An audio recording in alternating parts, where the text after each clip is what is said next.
Pô, mano. Boa noite, pessoal. Vamos nos desculpar pelo atraso, tá? Mas vamos poder começar daqui a alguns minutinhos. Vou só acender aqui a minha lâmpada, estou aqui tudo no escuro e vamos começar já.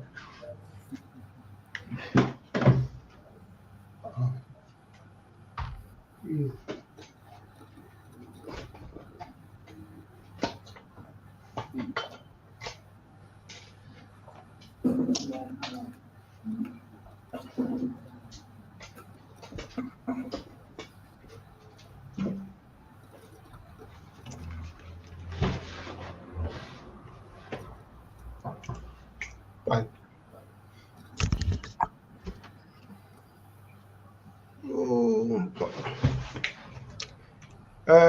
Mais uma vez, peço minha sincera desculpa. Nos levamos aqui na conversa com o Bernardo e me esqueci que totalmente ele tinha que entrar por volta das 19. Pô, tinhas que me lembrar, meu chefe.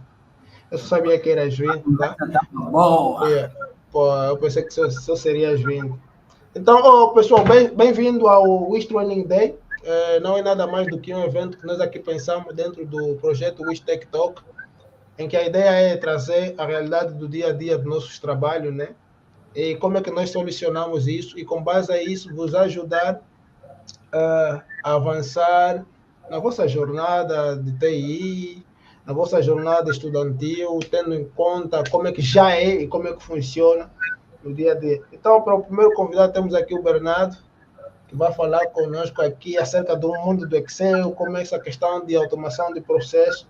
Então, Bernardo, sinta-se à vontade, vai se apresentando, qualquer coisa eu estou do outro lado e estamos juntos. Ok, obrigado, shalom. Pronto, muito boa noite a todos. Sou Bernardo Kinambuí, de Paulo Lucoque. Pronto, estou aqui para falar para vós de um tema interessante, né, ligado à automação de processos utilizando macros em Excel. Estamos a falar de Excel. Esse é um nível já avançado do Excel, quer dizer, do básico ao avançado. Então, num nível mais avançado já se fala de macros. Mas o que é justamente macro? Macro é o quê? Macro, na verdade, estamos a falar, numa primeira fase, estamos a falar de comandos, ou estamos a falar de instruções, não é? Que são armazenados dentro de um determinado módulo de VBA. VBA, entende-se VBA como... É uma linguagem de programação. Estamos a falar de uma ferramenta extremamente poderosa que está, digamos, incubada dentro do Excel, que não deixa de ser, ou melhor, é uma linguagem de programação. Estamos a falar do Visual Basic Application, não é? Que é uma linguagem de programação, tem sintaxe própria, digamos, regras próprias de ser utilizada. Em Excel, digamos que há muita gente que encontra dificuldades, não é? Até porque o Excel por si está muito virado à área de gestão, análise de dados. Então, para quem já vem utilizando o Excel, acontece que o processo acaba sendo, de certa forma, repetitivas, não é? Digamos assim. E para evitar essa repetição de processos, entra então em jogo os macros. Os macros, na verdade, é aquele mecanismo que a gente usa para gravar esses processos. E tão logo a gente gravar esses processos, nada mais, nada menos que estamos a automatizar esses processos, porque ao invés de sermos nós a fazermos na mão esses processos muito ligados à gestão, nós podemos justamente gravar esses processos e atribuirmos a um determinado comando para executar esses processos. Então, dali entra a questão dos macros. Como é que a gente pode utilizar os macros? Nós podemos utilizar os macros de duas formas simples, não é? Uma forma que é utilizar mesmo abrindo o editor do VBA, que é Visual Basic for Application, ou a outra maneira que é irmos para o menu do desenvolvedor lá no Excel. Então, para não continuarmos somente a falar, nós aqui a ideia é colocar a mão na massa, então vamos poder apresentar justamente como é que os macros funcionam. Então vou partilhar convosco aqui ou seja, a minha planilha de Excel. Vamos lá. Deixa eu ver aqui.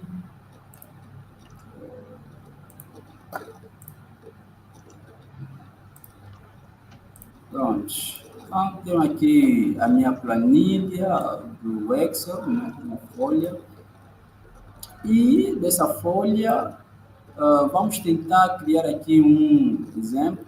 Shalom, não sei se a folha está aparecendo aí para todos. Olha, volta só a apresentar, já estava aqui, depois desapareceu. Ok, deixa eu ver.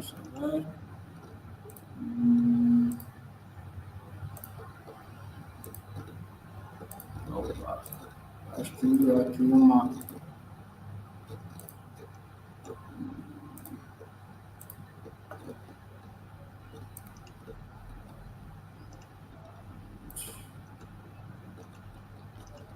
Aparece?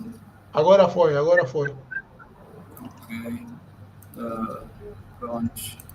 Eu acho que está sempre a desaparecer, não é? Sim, está sempre a desaparecer. Consegues partilhar o ecrã inteiro? O ecrã inteiro. Deixa eu ver. Tela inteira. Sim, tela inteira. Também um áudio do sistema. Ok.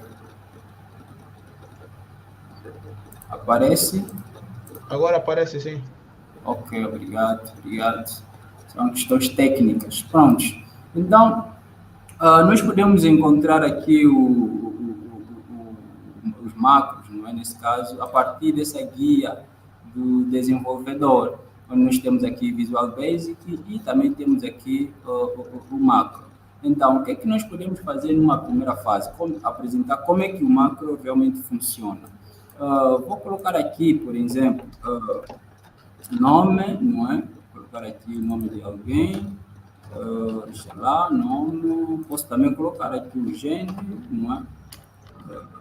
Gênero. E colocamos a idade.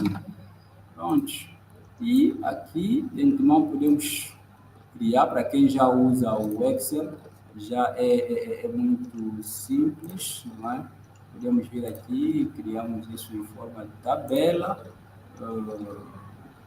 Ok. Aqui na guia de dados, removemos os filtros. Deixa eu só excluir aqui. Vai excluir. Então, ficamos aqui com o nome. E ficamos com o gênero. E aqui ficamos com a idade.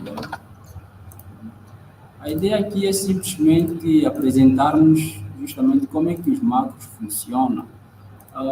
Podemos colocar aqui já um nome e vir aqui também colocamos o gênero, a idade, podemos colocar aqui, por exemplo, 20, não é? Tal como dizíamos que o que a gente vai fazer, na verdade, é automatizar o processo. E o que é que nós queremos automatizar? Queremos automatizar justamente esse processo de estarmos aqui a colocar sempre os dados, ou seja, dar entrada dos dados, não é? É isso que nós queremos automatizar. Então, para o efeito, vamos criar um botão, não é? Vemos aqui nas formas, pegamos uma das formas que vai funcionar justamente como um botão. Vai funcionar como um botão. Vai funcionar como um botão. E O que vamos aqui fazer? Podemos abrir também outra planilha. Nessa planilha vamos criar uma espécie de formulário, atenção. Daqui, mexemos, tá?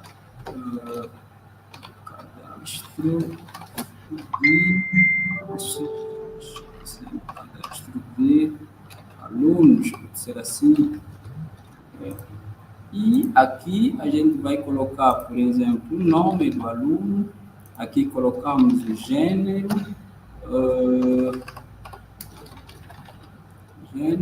Aqui colocamos a idade desse. E aqui mais abaixo nós podemos colocar, aqui podemos fazer o seguinte. Vamos aqui a tentar criar aqui um formulário. Vou tentar criar um formulário. Aqui vamos colocar aqui na primeira fase o gênero. Aqui também podemos colocar isso. Aqui nós podemos vir aqui dados, validar dados. Criamos aqui uma caixa, não é? Uma caixa de texto, uma espécie de combo box, digamos uma lista, onde vai estar ali os valores. Vamos a colocar aqui masculino,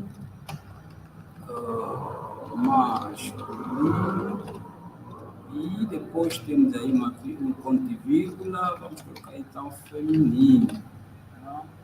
E a gente dá um OK, podemos testar, já está aqui a funcionar. E justamente o nosso botão vamos pegá-lo e colocá-lo justamente lá, não é? Colocamos aqui, vamos chamar isso aqui, vamos nomear, chamamos isso aqui de formulário. Atenção, formulário. Aqui chamamos como tabela, uma tabela.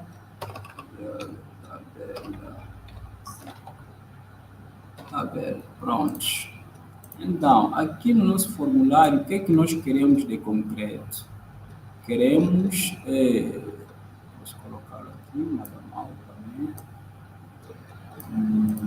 Isso aqui vamos dizer que é inserir, atenção, inserir. Vou tentar ajustar. Em prática seria, pronto, né? Faríamos aqui algo um pouquinho mais sofisticado, mas pronto, acho que dá jeito, só para mostrarmos aqui como é que os macros funcionam. Então, feito isso, eu tenho aqui nome, tenho aqui o gênero, tenho aqui a idade, e aqui eu tenho a tabela justamente com os mesmos dados. Então, o que é que a gente faz? Então, logo eu colocar aqui, por exemplo, posso colocar aqui Shalom, não é? Shalom. Aqui temos que escolher o gênero masculino, aqui coloco a idade, por exemplo, 25. Então, logo que eu clicar nesse botão, as informações têm que sair daqui para vir aqui. Eu poderia muito bem fazê-lo aqui, não é? Fazer nome, pois nome, ou seja, dados, pois dados, mas essa não é a ideia. A ideia é justamente aplicarmos, então, um macro, automatizarmos esse processo de registro dos dados. Então, para o efeito, a gente vem aqui na nossa guia, tá onde? Desenvolvedor, não é? Vem aqui na guia do desenvolvedor, para começarmos agora a gravar. Deixa eu só mudar aqui. Vamos aqui, onde está? Geral, para botarmos aqui um texto e retirarmos isso. 25. Então, como vemos aqui na guia do desenvolvedor, e começamos então aqui a gravar um macro. Ok? E para o efeito, é só clicar no macro, vai abrir aqui, já obviamente vários macros gravados aqui. O que é que a gente faz? Eu vou colocar dentro da minha pasta, ok? Não em todas as pastas. Esta pasta de trabalho, não tem nenhum macro.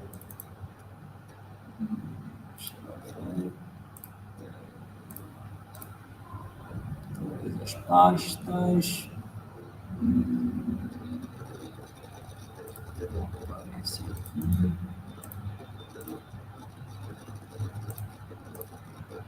Vamos lá, clicamos aqui.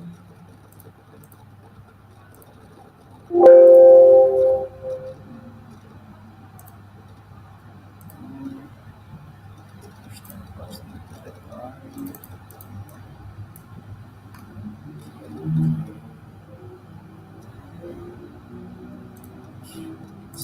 Vamos lá, vamos lá.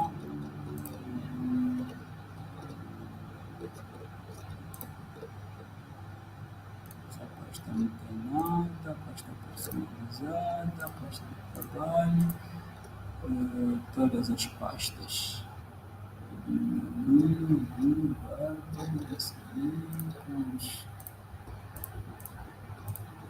Vamos lá.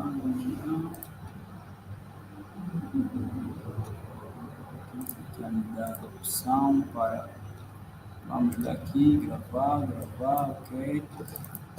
Aqui, vamos colocar aqui inserir, ok, queremos inserir, então, está aqui, esta pasta de trabalho, nova pasta de trabalho, vamos deixar nessa pasta de trabalho, nosso macro, temos aqui um clique, então a gente já está gravado. Então, numa primeira fase, o que é que eu faço? Eu vou copiar isso.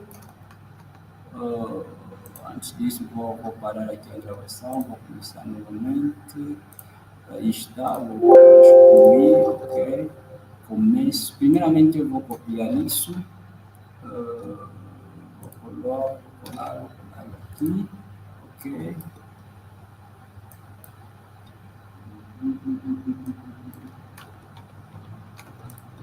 Ou seja, eu vou pegar aqui, isso aqui vai ser igual a C, eu tenho que pegar aqui a fórmula, esse é C na linha 4, está lá o Shalom, aqui eu vou pegar o gênero, que está justamente na linha D, na coluna D e na linha 4 também, depois eu pego aqui a coluna E na linha 4, está feito.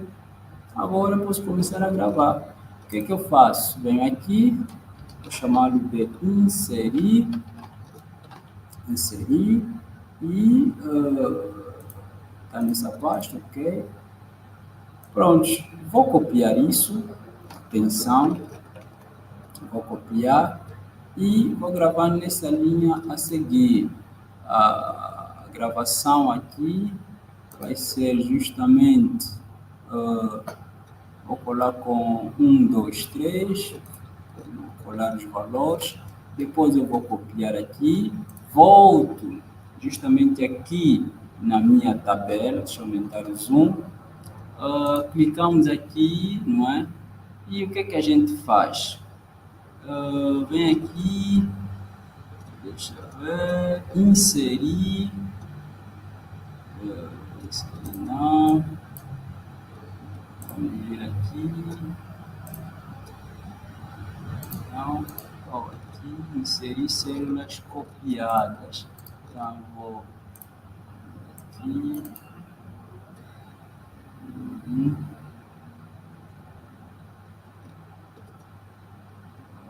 pronto, esta só eu, vamos voltar aqui, excluímos nessa linha. Olha, atenção que tudo que nós estamos a fazer está sendo gravado, então eu vou recomeçar, vou terminar com esse macro,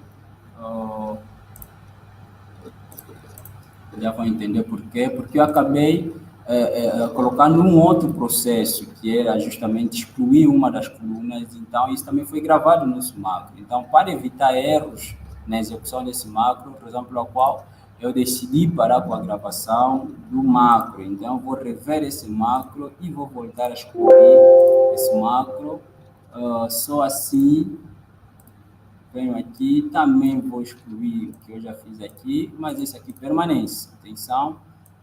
O que a gente vai fazer? Começamos a gravar um novo macro, atenção, isso, ok, começamos a gravar um novo macro, inserir, ok, pronto. Então, faço isso, já está a gravar. Atenção, se verem aqui, está a pedir para parar, aqui é para parar. Mas a gente não vai parar, porque ainda estamos a gravar. Vamos copiar essa linha e aqui é onde eu vou, não é, passar os dados copiados. Mas atenção, a colagem deve ser essa. Tá? Então, colamos, voltamos a copiar essa linha, vemos na nossa tabela, e a nossa linha aqui, na linha 4, não é? Vamos dar aqui um clique direito e escolhemos, então, inserir células copiadas. Tem que ser essa opção, atenção, gente. Então, ao ativar isso, não é? Eu tenho aqui as linhas copiadas. Se voltar, deixa eu ver. Atenção, inserir as linhas copiadas. Então, faço isso. A linha copiada já está aí. O que eu posso fazer? É voltar aqui, não é? Então, logo que eu voltar aqui, eu paro a minha gravação. Então, para executar isso, para executarmos esse processo, o que eu tenho que fazer? É vir aqui, não é? Nesse botão que acabamos de criar, clicar aqui e atribuir o macro que foi gravado. Significa que nós acabamos por automatizar o processo, não é, de inserção de dados. Se verem bem, todo esse processo de automatização, o nome da sua gravação é esta, inserir. Então, tem um macro denominado inserir, e esse macro vai ser atribuído a este botão. Então logo que eu clicar aqui, vou clicar em OK. Então, a partir daqui, o meu botão muda por completo. Sempre que eu colocar o mouse aqui, então, há uma mão indicando. Então, se eu clicar aqui, automaticamente, dá-se conta que o Shalom foi adicionado. Atenção, se eu excluir o Shalom, não é? Vou excluir. Ao vir aqui, posso também excluir. Atenção, se eu excluir aqui, então, logo que eu clico aqui, ele me coloca aqui o Shalom. Primeiramente, a fórmula pega, não é? Ela vai pegar os dados que eu vou colocar aqui e passa por aqui, que é uma cópia, e logo na tabela o Shalom aparece. Então, o mesmo aconteceria se eu quisesse colocar uma outra pessoa, né? Tá? Por exemplo, Suzana, nesse caso, e Suzana é do gênero feminino. Vamos aqui supor que a Suzana esteja com 30 anos. Então, logo que eu fazer isso, ele muda por completo. E se eu vir aqui, eu já tenho aqui a Suzana. Tá aí, Suzana, do gênero feminino, com 30 anos de idade. 30 anos de idade. Então, sendo que aqui nós estamos perante um formulário, não é? Às vezes, essas informações ou esses dados não queremos que apareçam aqui. Então, é muito simples. Nós aqui podemos ocultar. Então, se eu vir aqui e dizer aqui que eu tenho que ocultar esses dados, então, vou ocultar. Posso vir aqui e colocar, por exemplo, Berna, não é? Ou Bernadette, gênero feminino, coloco aqui 2 anos, ou melhor, 5 anos. Então, logo que eu inserir, ele faz esse processo que eu fiz anteriormente, que é de copiar e colar. E daqui eu tenho a Bernadette dentro da minha tabela. Então, considere isso como o meu banco de dados, onde estarão organizados todos os dados que eu vou indo, inserindo a partir do meu formulário. Então, logo, eu tenho a tarefa já toda ela facilitada. Por mais que eu, também eu posso fazer o mesmo aqui, né? Que é ir inserindo registro após registro, mas acontece aqui, vamos aqui supor que eu tenho uma instituição, por exemplo, com mais de 200 funcionários, e eu tenho que fazer esse processo de cadastramento de registro dos dados dos funcionários. Então, levaria muito tempo e seria, digamos, muito cansativo, não é? Então, ficaria mais fácil se eu procurasse automatizar justamente os processos, não é, para permitir o cadastramento, ou seja, o registro desses dados. E foi justamente isso que nós fizemos, que era criar inicialmente uma tabela que poderia fazer o registro, onde poderia acolher os dados, organizar os dados e, em seguida, criar uma espécie de formulário e automatizar o processo. Atenção que esta não seria a única forma de eu fazer. Quando se fala de automatização de processos, nós também podemos automatizar os processos utilizando a própria linguagem VBA, que é a Visual Basic Application. Então, penso eu que,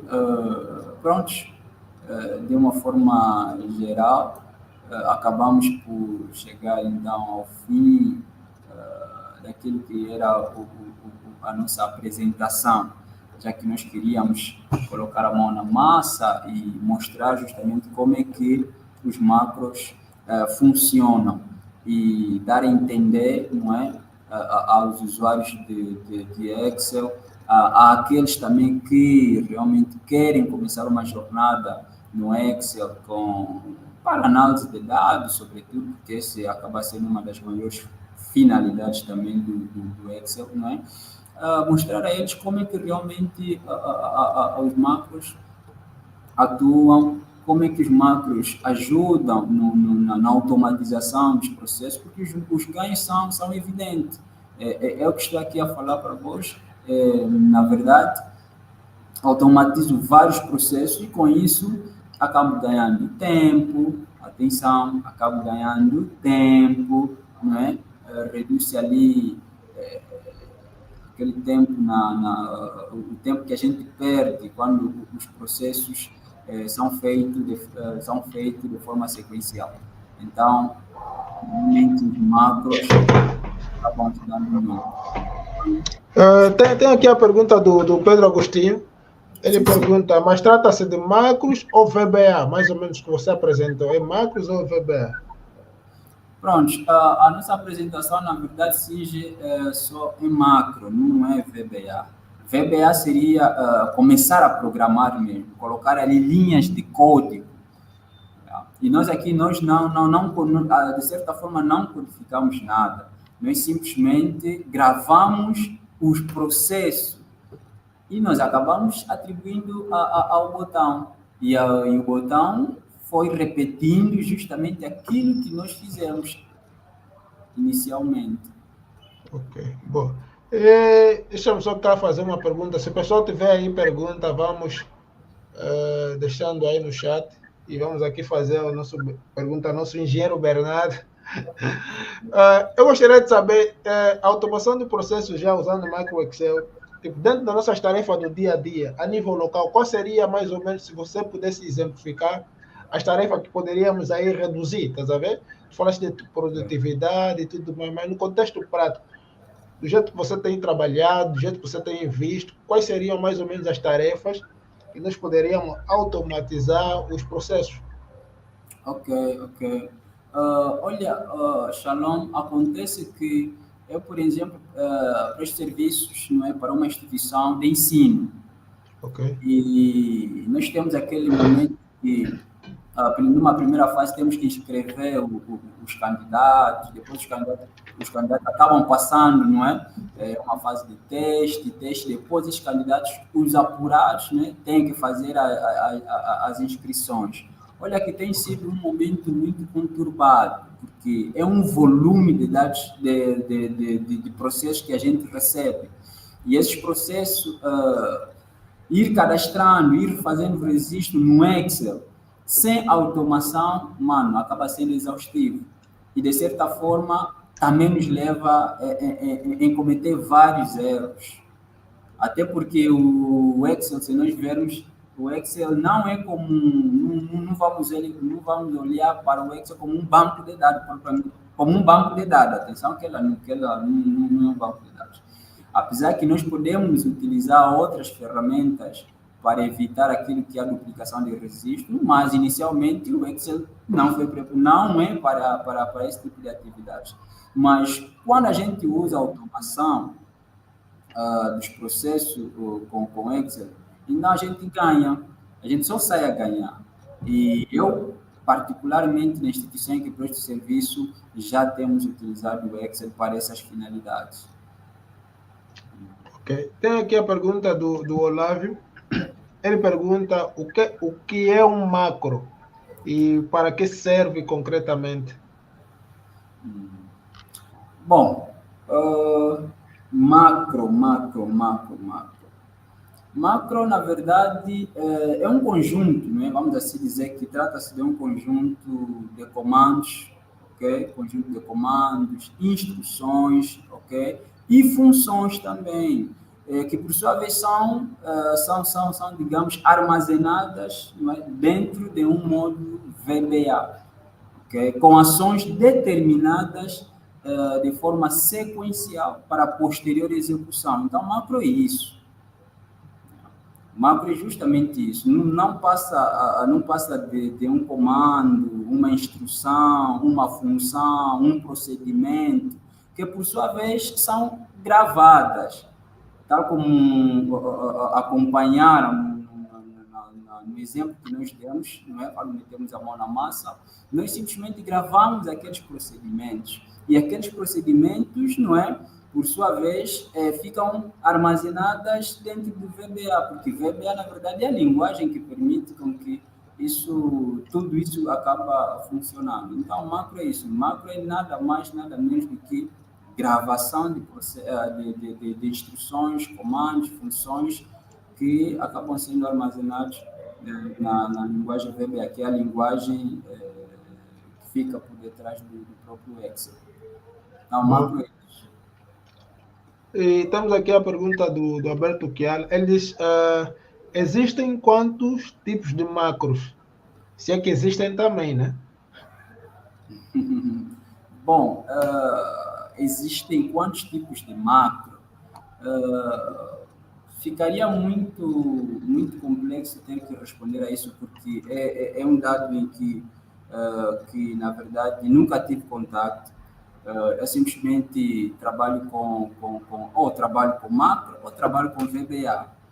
Agora, trazer aqui justamente os tipos de macros, achei que, pronto, nunca tive contato com essa informação. Então, não sei ao certo responder a ele quantos tipos de macros existem. Epa, vamos tentar aqui fazer uma coisa bonita. Deixa-me só partilhar a minha tela. Okay. Podemos não ter noção, mas nosso querido ChatGPT pode nos dar uma ideia, estás a ver? Certo. É por isso que existem ferramentas para nos ajudar. Deixa-me cá ver. ChatGPT. O amigo fiel de quem está na área TI. Diga-me. Existe quantos tipos de macros no Excel? Eu consigo encontrar aqui. Ok. Deixa-me cá ver. Coloquei isso aqui assim. Então, segundo o ChatGPT aqui, ele diz que existem 3 tipos, tá? Macros gravadas, macros criadas com VBA e macros de suplementos. Até aqui essa é a ideia, que ele traz sobre os tipos de macro. É de gravar, são criadas automaticamente. E gero que ela, eu acredito que vou fazer um copy-paste daqui, vou colocar na descrição do vídeo, para você pegar, mais ou menos. Deixa-me só resumir em 2 linhas, vamos lá ver, para termos uma noção mais boa da coisa. Então, está aqui. Gravadas, estamos a falar de automação de tarefas simples, criadas em VB, mais personalizadas e complexas, e macros de suplementos que expandem as funcionalidades com add-ins.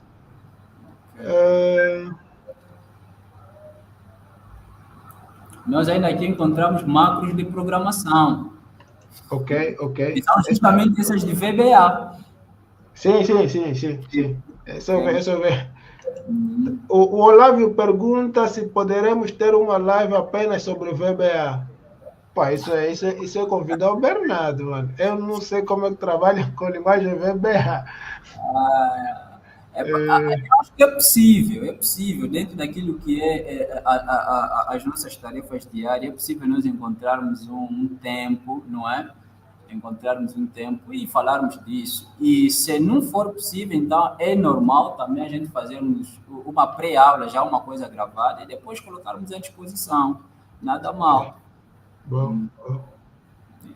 Isso até também que estava aí a falar com o Baldino, tendo em conta, desculpa, nossas corridas, se fosse possível, o pessoal que está aí com essa tendência que a malta tem de gravar ou de partilhar conhecimento, pudessem gravar, nem que fosse uma mini aula, estás a ver? Três, Pois, quatro, cinco vídeos. O pessoal vai lá, faz uma filtragem e coloca lá no. Agora, como já temos o YouTube de forma independente do próprio Wish Tech Talk, fica aí. Uma outra coisa, podemos avançar. ok.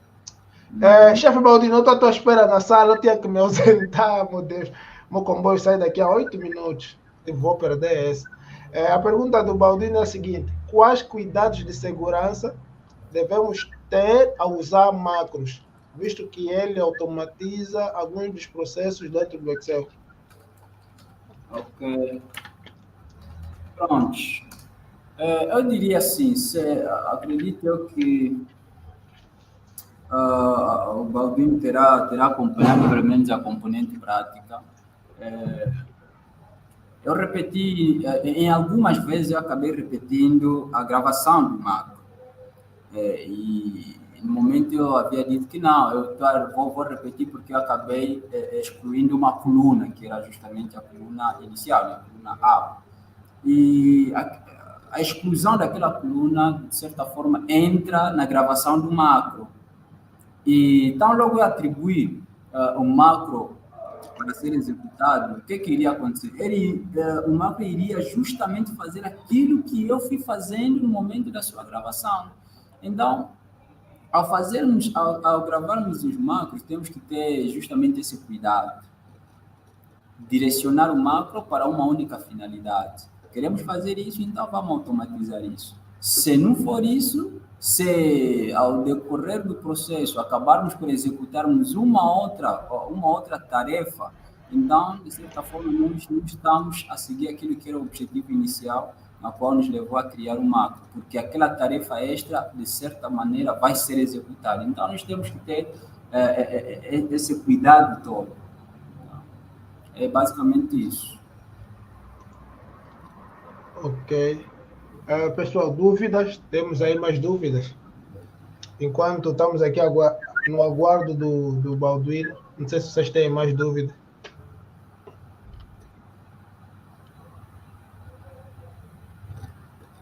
Ok. Então, O Balduino já estaria na linha. normalmente. Mas eu acho que dá jeito ele entrar no tempo. Na questão está eu, mano. Eu tinha que me ausentar. Meu comboio sai às 20h11. É o último comboio que eu tenho para sair. Pois é, pois é. Não, mas ele já pode entrar, vamos aproveitar. Vamos aproveitar. Ok. São 20h06. Vejo que já não há mais interação.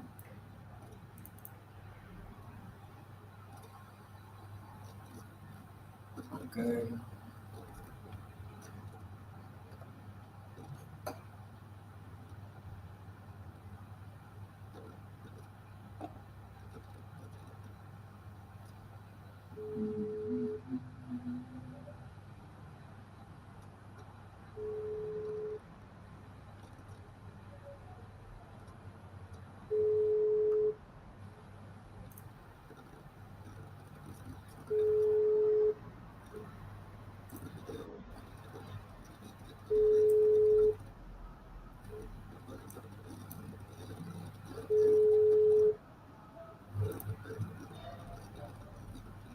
Chegou à caixa de correio de 910376798, que neste momento não se encontra disponível. Após o sinal, por favor, grave a sua mensagem.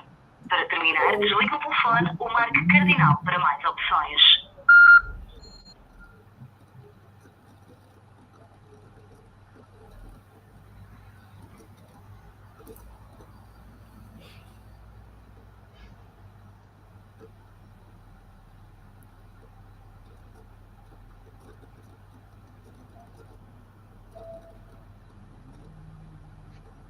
Balduino, cadê você, camarada? Meu Deus. Tá O na Alberto já hora. disse que nós temos que trabalhar lá com a mestre Ngombo, mano. Eu já estão falando que estão debaixo do meu prédio, talvez boleia. Pô, mano. Cadê o homem? Deixa-me só aqui apresentar algumas coisas que eu tinha que apresentar. Deixa eu apresentar minha tela. Sigilo com...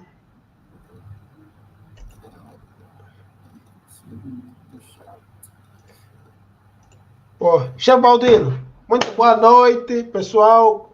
O Baldino está aí, vai dar continuidade, vai falar das páginas que agora já temos do TikTok. Meu chefe, o palco é todo teu, meus irmãos. Obrigado, pessoal, pela audiência. Meu mano Cospe, e estamos juntos. Lembrando só que no próximo sábado, dia 5, estaremos juntos, falando do GPS e estaremos aí a falar também um pouquinho da inteligência artificial generativa. Tchau, meus irmãos. Tchau, tchau.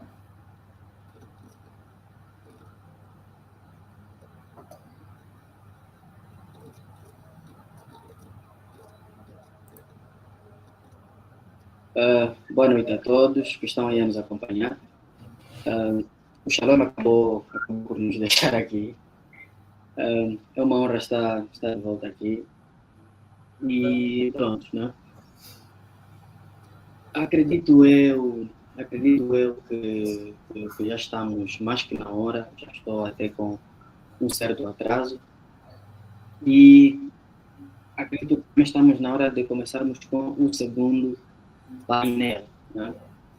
Bernardo, acho que tu podes ficar aí do outro lado se não tiver nenhum inconveniente para me fazer companhia deste lado, para não ficar sozinho. Certo, sem problemas. Estamos juntos. Boas. Certo. Então, deixem-me só preparar aqui as minhas coisinhas. Já vamos com 42 minutos. Prontos.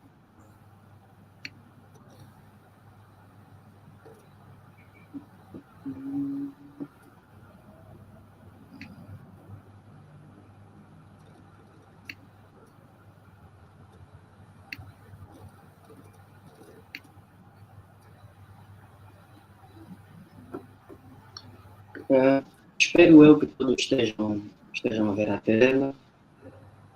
Eu vou só me desconectar aqui rapidamente. Colocar o telefone em modo de voo para evitar outras distrações. E pronto. Bernardo, consegues ver a minha tela? Consigo. Compartilhar? Tela compartilhada? Não tem. Tenta compartilhar a tela inteira. Compartilha a tela inteira. Mas eu já fiz isso. Deixa eu só...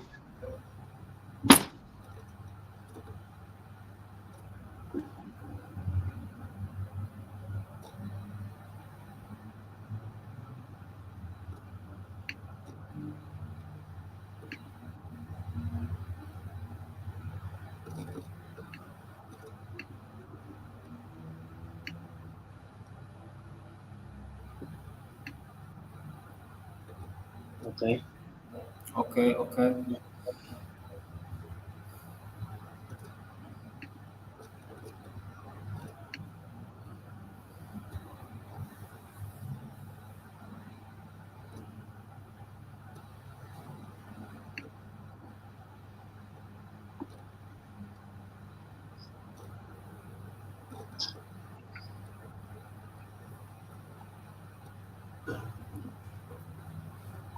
Como é que estamos agora? Ok, tá bom. Bom.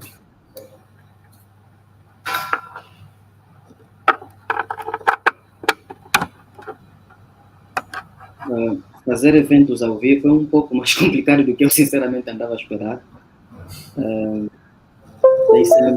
Tem sempre um pequeno requisito para se fazer. Certo, então vamos lá começar. Boa noite mais uma vez. Vamos começar com o segundo painel, em que eu serei o moderador, o apresentador, e acredito que vou me moderar também.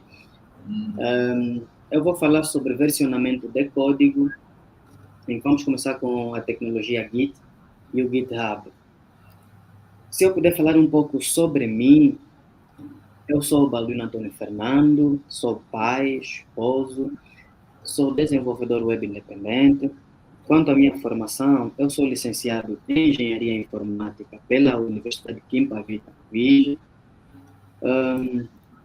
Trabalho como professor em duas instituições diferentes, no Instituto Superior Politécnico Privado do Luís, em que eu leciono as disciplinas de programação web, sistemas distribuídos e ferramentas de programação, e no Liceu do Danjequitex, eu sou professor de informática. Tenho algumas certificações que também acabam dando uma certa um certo ênfase aqui para eu conseguir conversar convosco. Eu tenho certificação Laravel Architect, da Beer & Code, tenho uma escola de programação focada em PHP e o ecossistema do Laravel. Também tenho certificações CCNA e IT Essentials a partir do Centro de Formação Tecnológica do IGE, e também certificações Vue.js. Para aqueles que estão a nos acompanhar ou poderão nos acompanhar em algum momento no futuro e tem algum problema, alguma limitação visual, eu sou um homem negro, tenho 30 anos, porém aparento ter menos que isso. Nesse momento eu visto uma camisa preta e atrás de mim está uma parede recém-rebocada e eu estou a usar óculos nesse momento. Prontos. Para quem já ouviu falar sobre Git, espero que esteja tudo bem o que eu vou falar e não consiga tropeçar nada do que vocês já tenham preparado antes. Então vamos lá começar. Hoje vamos abordar aqui 4 tópicos principais, em que o primeiro vou falar sobre fundamentos de Git, onde vamos ver o que é Git, para que serve. O segundo ponto, vamos dar aqui algumas dicas de onde fazer o download, a instalação e a configuração inicial do Git. No ponto 3, o terceiro tópico está reservado para os comandos essenciais.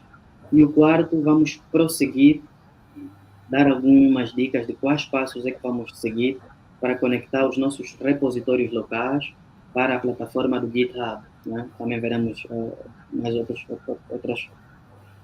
pontos mais à frente. Começando com os fundamentos de Git, eu perguntaria exatamente o que é Git e para que serve. Né? O Git é um sistema de controle, de versão distribuído que é usado para fazer o rastreio de mudanças em arquivos digitais, em arquivos de computador. E é maioritariamente usado por engenheiros e desenvolvedores de software. Né? Que, no caso, utiliza-se o Git para conseguirmos fazer gerenciamento de projetos em que vamos precisar de códigos. E as principais características é que o Git, acabamos falando aqui, é distribuído, ou seja, se nós estamos a desenvolver um projeto, vou aqui, vamos dizer que eu estou aqui a criar uma página de uma instituição. Com certeza absoluta, eu não vou trabalhar sozinho nesse website. Então, vários dos meus colegas naquele painel, naquela equipe, desculpem, teriam a mesma cópia do projeto que eu teria em um repositório central, ou seja, teríamos a cópia do mesmo projeto e cada um teria a possibilidade de trabalhar de forma separada. Né? Outra característica do Git é que ele é rápido, né? É conhecido pela sua velocidade, ou seja, Eu posso estar a trabalhar em um código que vai executar uma tarefa, digamos, por exemplo, em um formulário de contato na página inicial de um website, e de repente alguém me delega uma segunda tarefa, diz, olha, coloca o rodapé deste website. Eu posso parar de fazer o formulário de contato para ter que mudar para o rodapé que eu estou a construir, fazer a alteração em instantes. Ou seja, tem aí o conceito de ramificações no projeto, que é o que nós vamos falar um pouco mais à frente, que é possível fazer com o Git. Eu tenho um projeto e eu consegui criar vários ramos para eu trabalhar em projetos diferentes. Né? E ele também acaba sendo poderoso, ele oferece muitos recursos mesmo, que citar aqui seria consumir muito tempo, certo? E acaba sendo versátil, ou seja, nós com não vamos trabalhar unicamente com arquivos de código-fonte. Nós podemos trabalhar com diferentes tipos de ficheiro, desde arquivos do Word, do Excel, enfim, podemos trabalhar com qualquer tipo de documento e o Git vai fazendo esse controle. A sua importância principal é fazer o rastreio, né? E conseguir gerenciar as mudanças que acontecem em um arquivo. Eu acho que isso está ficando um pouco técnico demais, então eu vou sair um pouco aqui dessa questão de conceitos muito técnicos e pegar aqui um exemplo um pouquinho mais simples. Imagina que você tem um álbum de fotografias e essas fotografias representam ações que você fez ao longo da sua vida.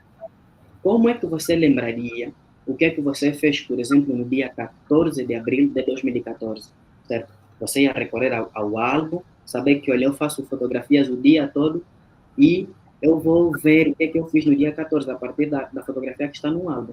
Então, entenda o Git como se fosse mais ou menos algo parecido. É uma tecnologia em que tudo que eu for fazer dentro do meu código, dentro do meu projeto, ele mantém o rastreio, ou seja, ele consegue dizer, olha, no dia 5 de abril você fez um formulário de login, no dia 8 você fez o deploy, você colocou a aplicação no ar, no dia 10 você fez correção de uma funcionalidade. Então, tudo que eu faço, ele mantém esse registro, certo? Então, essa é a principal importância do Git, certo? Ele vai manter o histórico de tudo que mudou, quem mudou, quando mudou e por que mudou, certo? Vai nos permitir colaborar com outros desenvolvedores para conseguirmos trabalhar em funcionalidades diferentes ao mesmo tempo. E claro, se alguma dessas alterações que estamos a fazer não forem bem feitas, nós podemos reverter esse processo, certo? Temos comandos próprios para isso. Eu vou só pedir aqui ao pessoal que está na live.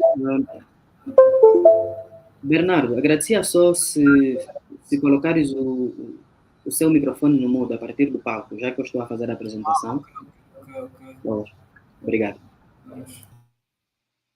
Certo. Então, eu dizia aqui para o pessoal que está nos acompanhando, já imaginaram como é que empresas grandes, como por exemplo a Microsoft ou o Facebook, conseguem trabalhar em diferentes coisas ao mesmo tempo? Imagina, por exemplo, o Windows da Microsoft.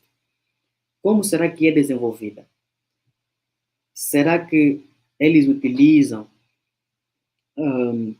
pendrives para terem que se fazer, para terem que se passar o código-fonte? Certo? Eu acredito que não. Existe uma forma bem mais otimizada, uma forma bem melhorada de conseguirmos ter que trabalhar com essas ferramentas. E uma delas é o Git, que eu tenho o código em algum lugar e eu faço uma cópia deste código para o meu computador. Ok. O Git, ele tem uma forma de funcionamento que é dividida em três áreas. Eu vou passar para o próximo slide, que, pronto, vai ser um pouquinho mais fácil de explicar. A primeira parte é verificar pelo repositório local, ou seja, a versão que eu tenho no meu próprio computador. E na versão que eu tenho no meu próprio computador, eu tenho 3 áreas separadas. A primeira é a Working Directory, né, que é a área de trabalho atual. E nessa área de trabalho constam todos os arquivos que foram modificados, excluídos ou adicionados. Ou seja, é o local em que eu estou a trabalhar neste exato momento no meu projeto. E uma vez que eu der um comando como o git add, né, esses arquivos todos que foram modificados, excluídos ou adicionados vão passar para uma área de preparação, ou a staging area, né, que é a área em que eu vou dizer que, olha, o arquivo A, B e C estão prontos para serem registrados, ou seja, estão prontos para serem versionados. O que eu fizer naquele momento é como se eu tivesse a capturar uma fotografia naquele momento. Falar, olha, neste exato momento, eu comecei a fazer criação da minha página, e o que eu já fiz até agora é exatamente colocar, por exemplo, um menu na área do cabeçalho, colocar um conteúdo como, sei lá, um carrossel, um slider, né, dentro da página inicial. E essas alterações, eu faço uma fotografia, dizer que, olha, até o momento eu já fiz isso. Uma vez que eu saio da área de preparação, eu vou para a de repositório, em que eu vou efetivar as alterações. Ou seja, aqui nesse momento, é como se eu estivesse, coloco de novo aqui essa analogia, é como se eu estivesse a revelar a fotografia que eu já fiz. Claro que vem um quarto passo aqui, para o caso de trabalharmos com repositórios remotos, ou seja, termos um repositório central em que todos os arquivos vão ser enviados. Aqui teríamos a quarta fase, né, que é o repositório remoto, em que os arquivos são enviados para lá usando este comando, que é o git push, certo? Mas veremos esses comandos todos na prática já. E para trabalhar com Git, claro que precisamos ter ele instalado nas nossas próprias máquinas, nos nossos próprios computadores. Suponho que muitos tenham os três sistemas operativos principais, que eu me refiro aqui ao sistema operativo Windows, ao sistema Linux ou macOS. No meu caso, eu estou a utilizar o macOS. Mas os comandos que eu vou passar aqui são transversais, quer dizer que não limita-se unicamente para quem tem um computador com Windows, um computador com Linux e por aí vai. Certo? Então, para a questão do download, nós vamos acessar este endereço que está aqui, certo? Esse endereço que está aqui. No final, nós vamos disponibilizar o link em que vocês vão encontrar todos esses links aqui e material extra, né? Que o endereço é esse aqui, https://git-scm.com/downloads. Vai abrir uma tela como a imagem que temos aqui no lado direito. Basta escolhermos a versão que nós pretendemos, nós estamos a utilizar no nosso sistema operacional, e ele vai fazer o download. Claro que para Linux e o macOS é um pouco diferente, certo? Mas no Windows é bastante simples. Basta clicar no botão Windows, ele vai baixar um arquivo de 100 e poucos megabytes e simplesmente prosseguir com aquela instalação de next. Claro, para quem está a começar, recomendo deixar as opções por padrão. Eu não vou mostrar esse passo a passo de como instalar uma aplicação no Windows. Que no caso do Git é mesmo só ir com o seguinte, até concluir o processo de instalação. Para quem utiliza Linux e está a acompanhar aqui a live, vai utilizar os comandos padrão para o Linux. E algumas versões até do Linux e macOS já vem com o Git pré-instalado. Então é uma questão de simplesmente abrir o terminal, certo? E um dos requisitos, que eu esqueci de mencionar isso no material, é exatamente termos essa pequena habilidade de trabalharmos com a linha de comandos. Se nós não gostamos muito de trabalhar com linha de comandos, vamos ter um certo problema aqui de trabalhar com Git em fase inicial, mas claro que existem hoje em dia soluções gráficas que você não precisa escrever nenhum comando, basta clicar em alguns botões e você está pronto para seguir. Boas. Para o processo de configuração é bastante simples. E eu acho que seria o momento oportuno de eu fazer aqui uma alteração em que eu vou abrir exatamente um terminal em que eu vou começar a trabalhar com exatamente esses comandos, certo? Não vou precisar atualizar isso por enquanto.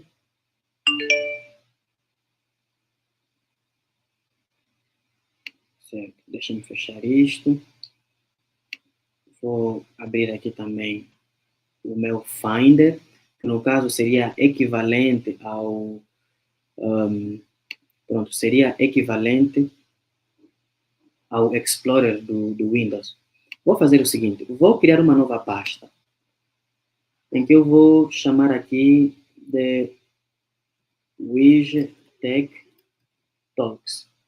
Vou abrir essa página. Deixa eu só passar aqui. E o que eu vou fazer vai ser o seguinte. Eu preciso saber onde é que está essa pasta aqui, certo? Preciso saber onde é que está essa pasta. Está no meu desktop, ou seja, está no meu ambiente de trabalho. Então, eu preciso navegar até ao meu desktop, até a pasta Widget Tech Talks. Pronto, eu estou exatamente nessa pasta. Se eu abrir aqui, a pasta está vazia, seria o equivalente ao comando ls, em que ele vai me listar os itens que estão dentro da pasta no terminal, e ele está vazio. Então, o que eu vou fazer agora é passar esses comandos aqui, né, que é o git config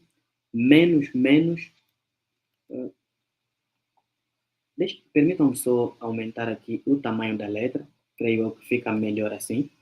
Então, se eu quiser dar as duas configurações iniciais, eu teria que passar o comando git config --global user.name. Aí eu passaria o nome do usuário da pessoa que está a utilizar o computador, certo? No caso, passa o seu próprio nome. Aqui colocaríamos, por exemplo, Widget Tech Talks, que no caso é o nome, pronto, do usuário daquela pessoa que está a fazer modificações usando o Git. Eu pressionaria aqui o Enter e depois tenho aqui o git config --global user.email, certo? Eu vou passar aqui o e-mail para conseguir... Sim. Será que... Não sei se a tela parece que acabou congelando. Congelar a tela? Sim, sim. Opa, muito mal. Tenta partilhar novamente. Tá bem, obrigado. Sim.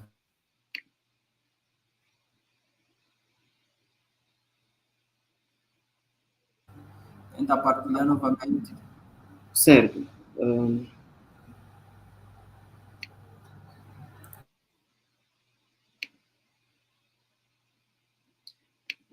Certo. Eu tinha compartilhado apenas uma janela, desculpem. Preciso compartilhar a tela toda.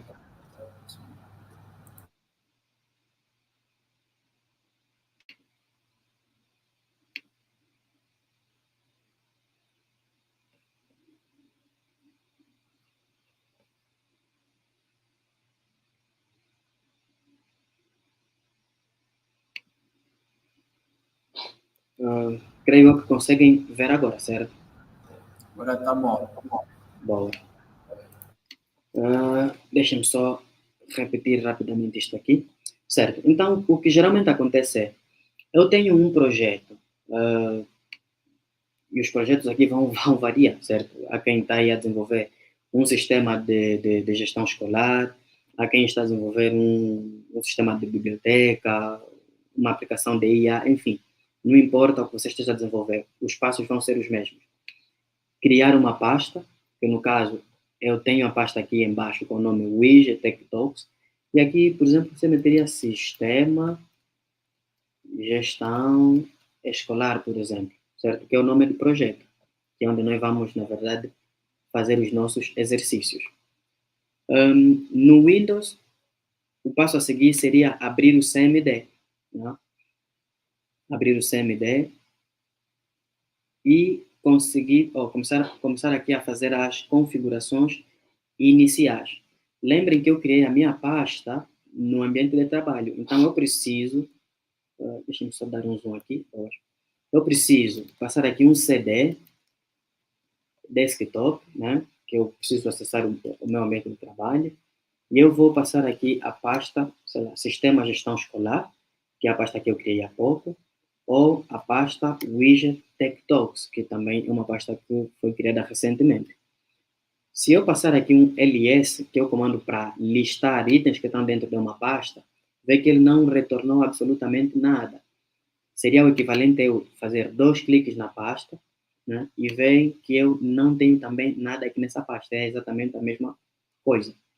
Então, passos iniciais para configurar o Git seria passar aqui o git config -- global user.name e passar aqui um nome para o seu utilizador. Que no caso, coloque mesmo o seu nome completo se for mesmo necessário, né? Então, eu colocaria aqui Widget Tech Talks. Pronto, eu passo aí e dou um Enter para configurar exatamente esse nome aí. O passo a seguir seria git config -- global user.email, né? Eu passaria widgettechtalks@gmail.com. Lembrem que essas informações precisam estar dentro das aspas duplas, né? Aí eu faço um Enter e tenho as 2 configurações iniciais preenchidas. Vou usar essas configurações exatamente por quê? Por que eu estou a configurar deste jeito?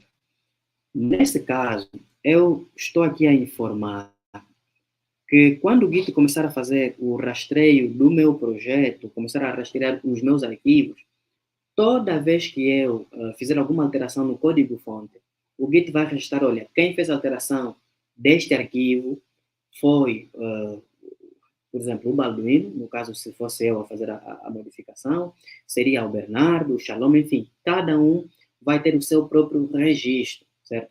Vai ter o seu próprio registro. E é exatamente daqui onde empresas muito grandes consegue-se ver quem fez o quê, quando, e se está dentro do prazo que foi estabelecido trabalhar dentro do projeto. Depois de fazer essa configuração, aí nós podemos começar a trabalhar em um repositório Git, em um repositório que vamos conseguir fazer o rastreio dessas mudanças. Então, para eu conseguir inicializar o meu projeto, lembrem que eu preciso estar dentro da pasta, preciso acessar a pasta a partir do terminal,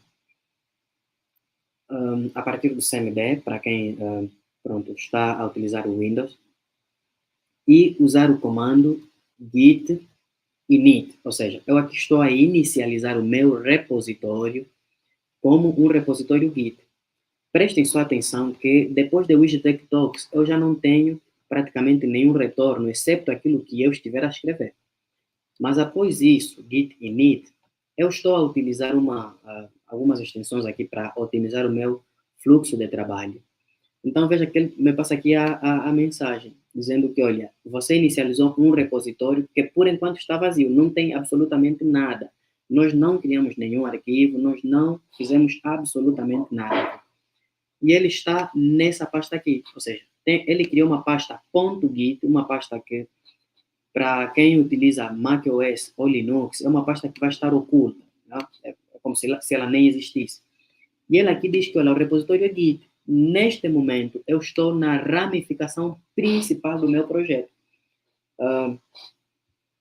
A partir daqui, eu começo a trabalhar no meu projeto. Vou só abrir o programa Sublime Text, que vai me permitir escrever linhas de código, já que nós estamos a trabalhar aqui com o Git. Não lembro qual projeto é que está aqui aberto. Ok? Felizmente não tenho nenhum projeto aberto. O que eu vou fazer vai ser o seguinte. Vou abrir aqui a pasta Widget Tech Talks. Tá? Vou abrir a pasta Widget Tech Talks e arrastar para dentro do nosso editor do Sublime.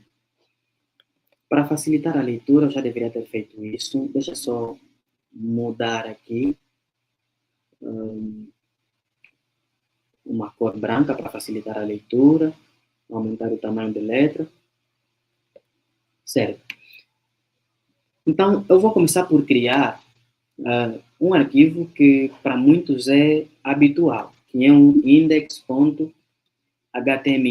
Né? Todos nós sabemos que HTML é a linguagem que utilizamos para fazer marcação de texto nos nossos websites. Né? Ao abrir aqui a pasta do Widget Tech Talks, veja que o arquivo index é refletido aqui dentro.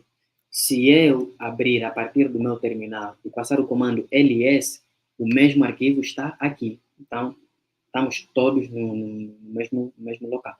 Então, eu vou começar por passar aqui a estrutura do HTML5. Tá? Que é isso, eu vou meter aqui título da página.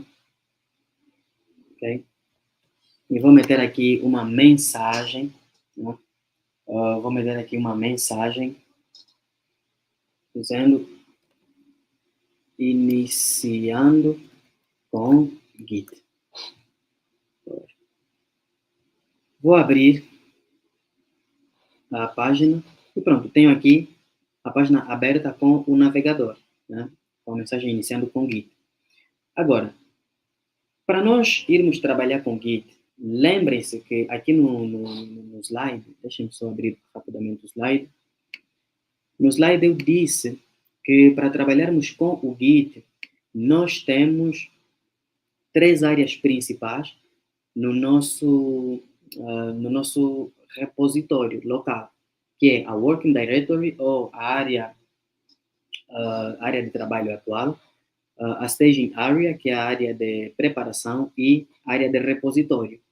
Nesse momento, nós estamos aqui nessa primeira fase, ou seja, nós temos arquivos que foram adicionados, ou que foram modificados, ou que foram excluídos, uma dessas 3 opções. E é exatamente o que acontece aqui. O único arquivo que eu adicionei é exatamente o arquivo index.html. E se eu quiser, se eu quiser saber qual é o estado atual do Git, eu vou passar aqui o comando git status. Né? Ao passar Enter, ao pressionar Enter, desculpem, eu tenho aqui a mensagem dizendo, olha, eu estou na ramificação principal, não tem nenhum commit, já vou explicar daqui a pouco o que é um commit, e eu tenho arquivos não rastreados, ou seja, untracked files. Para eu começar a rastrear estes arquivos, que estão a vermelho aqui, preciso dar o comando git add e passar os nomes dos arquivos, todos eles separados por espaço, né? E eles, então, vão passar para a área da Staging Area, que no caso, eu tenho o comando git add e os arquivos, que é o files. Então, eu vou fazer o seguinte, eu vou passar aqui, agora o comando git add index.html, ou seja, eu vou falar, olha, neste momento eu preciso pegar o meu arquivo index, que é o arquivo que eu adicionei agora, preciso adicionar ele para a área de preparação, em que eu vou começar a preparar ele para ser registrado. Então, passo um Enter aqui, vou dar um outro git status para ver qual é o estado atual. Pensa que me diz, olha, eu estou na ramificação principal, estou aqui na branch main, né? Não tenho nenhum commit por enquanto, e tenho modificações por serem registradas, por serem commitadas. E o arquivo que está na área de preparação é o index.html. Agora, para eu adicionar, para eu passar da área de preparação para a área em que os arquivos vão ser definidamente registrados, eu passo aqui o comando git commit -m e coloco, deixa eu só minimizar isso, ok. Certo, então eu preciso registrar aqui com git commit -m e passar uma mensagem. O que é que eu fiz até esse ponto? Essa é a ideia de nós fazermos um commit, ou seja, eu estou aqui a fazer uma fotografia do meu projeto para eu conseguir entender exatamente o que é que eu fiz até o momento.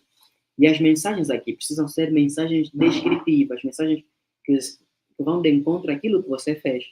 Então, vou meter aqui, adicionado o arquivo index.html do projeto Widget Tech Talks. Então, eu estou aqui a passar uma mensagem, estou aqui a fazer registro, olha, até o momento, o que é que eu fiz? E eu passo aqui. Então, ele me diz, você passou aqui algumas informações e nesse exato momento, neste exato momento, temos uma modificação, ou seja, um arquivo modificado. Eu fiz 16 inserções neste arquivo modificado, ou seja, inseri 16 novas linhas e o arquivo foi criado, certo? Se eu abrir aqui rapidamente o meu Sublime Text e ter que conferir as linhas, eu acredito que eu vou ter mesmo 16 linhas. Eu tenho exatamente 16 linhas, como mostra aqui no meu rodapé. Então, neste momento, toda a modificação que eu fizer, absolutamente toda a modificação, vai passar a ser registrada dentro do Git. Vou passar aqui um Git status para eu ver como é que está o status. Veja que está me dizer, olha, você está na ramificação principal, não tem nenhum commit para fazer e a tua área de trabalho está limpa, ou seja, você não modificou mais nada até o momento. Até o momento, tudo que você fez foi registrado e não houve nenhuma alteração. Agora, a partir disto, eu consigo fazer outras coisinhas. Que aqui, no caso, eu preciso, por exemplo, fazer uma nova modificação, tá?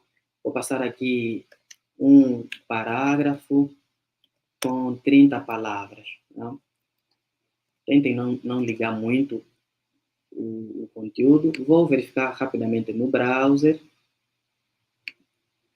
Uma vez que eu atualizo, então tenho lá o que eu fiz quando eu adicionei o arquivo e o que eu adicionei ainda há pouquinho.